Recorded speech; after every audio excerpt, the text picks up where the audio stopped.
दोस्तों, Gaurav Yadav electrician channel पर आपको प्रॉपर तरीके से अब मैं आईटीआई की तैयारी भी कराऊंगा। आप घर बैठ कर के आईटीआई इलेक्ट्रीशियन ट्रेड की तैयारी कर सकते हैं।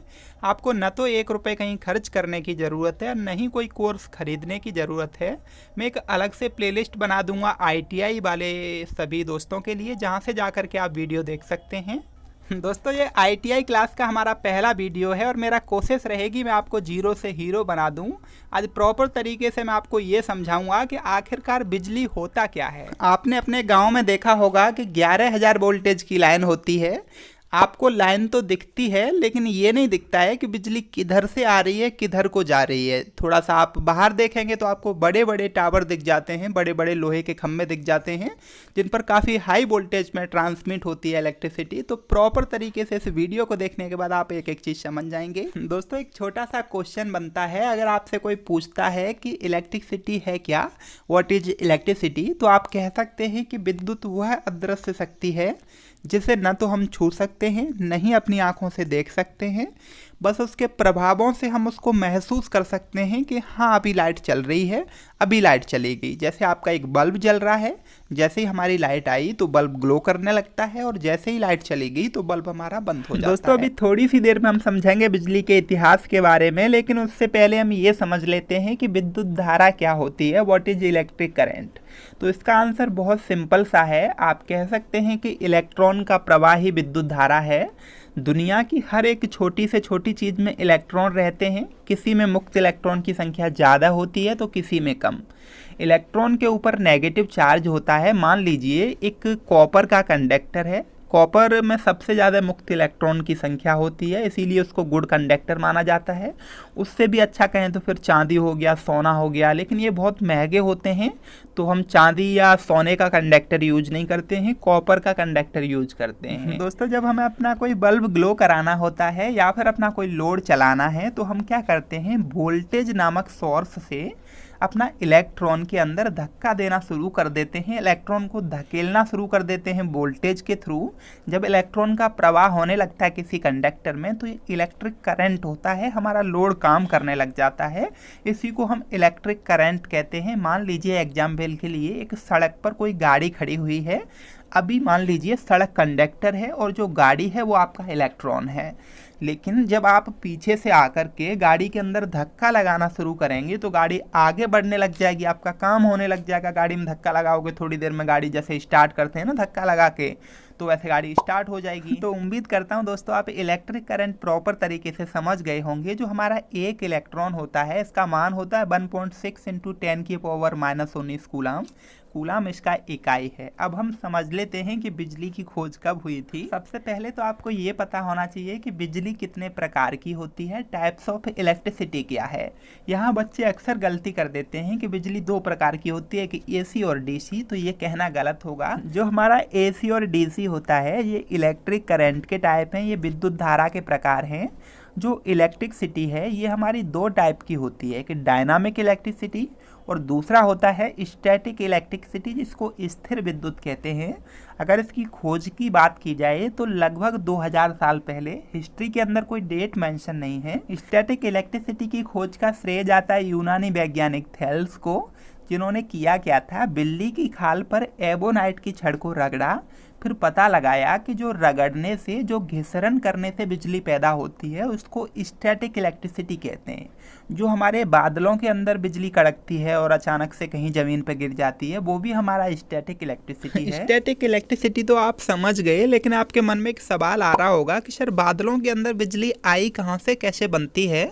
तो इसको समझने से पहले आपको ये समझना होगा कि बादल कैसे बनते हैं। तो बादल बनने के लिए होता क्या है, जितने भी हमारे समुद्र हैं, नदी या फिर जो झील हो गए, तालाब हो गए, इनके अंदर से सूर्य की गर्मी से एक वाष्प उठती है। जो आपने देखा है, जब आप तार पर अपने कपड़े सुखाने के लिए डालते हैं तो आप देखते हैं कि शाम तक या दोपहर तक आपके कपड़े सूख जाते हैं। जो भी उनके अंदर पानी होता है वो वाष्प बनकर के ऊपर की तरफ चला जाता है, और ये वाष्प हमारा धीमे धीमे ठंडी होने लगती है और यही बादलों का निर्माण करती है।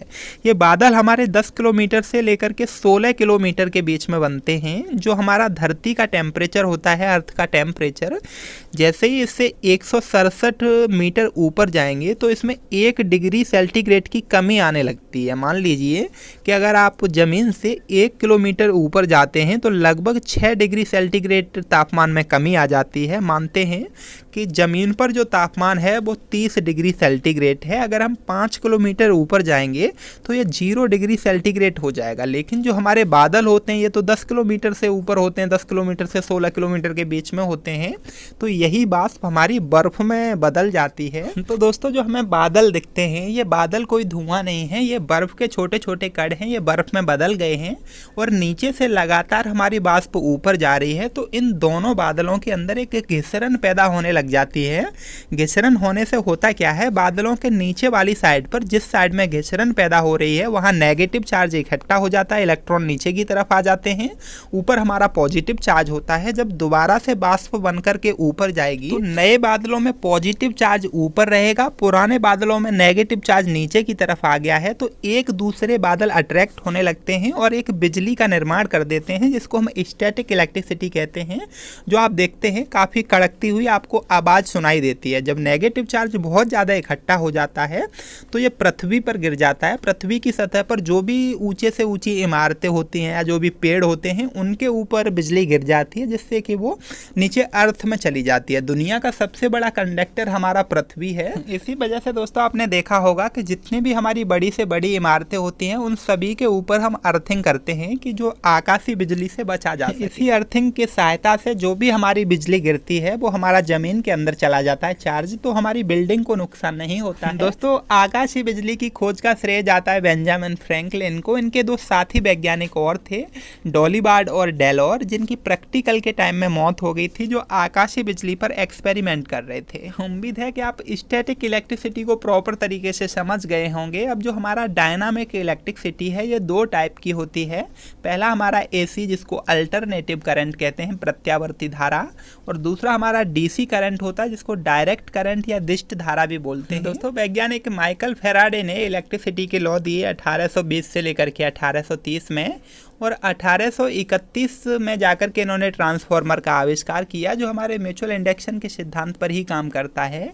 यहीं एक वैज्ञानिक का नाम और आता है, निकोला टेस्ला, जिन्होंने 3 फेज सप्लाई का आविष्कार किया। दोस्तों, 1831 में हमने अपने ट्रांसफार्मर का आविष्कार तो कर लिया था, लेकिन हम बल्ब नहीं बना पा रहे थे।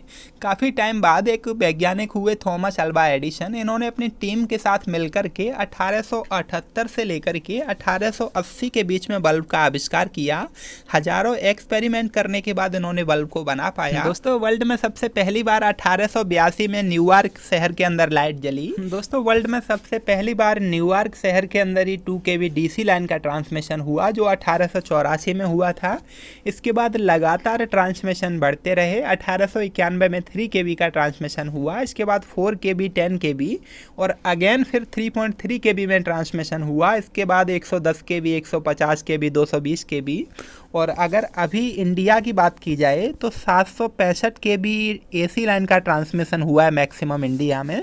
अगर दोस्तों हम DC लाइन की बात करें तो 800 किलोवोल्ट DC लाइन का ट्रांसमिशन हो गया है भारत में। अगर हम वर्ल्ड की बात करें तो 1200 किलोवोल्ट तक की AC लाइन का ट्रांसमिशन हुआ है।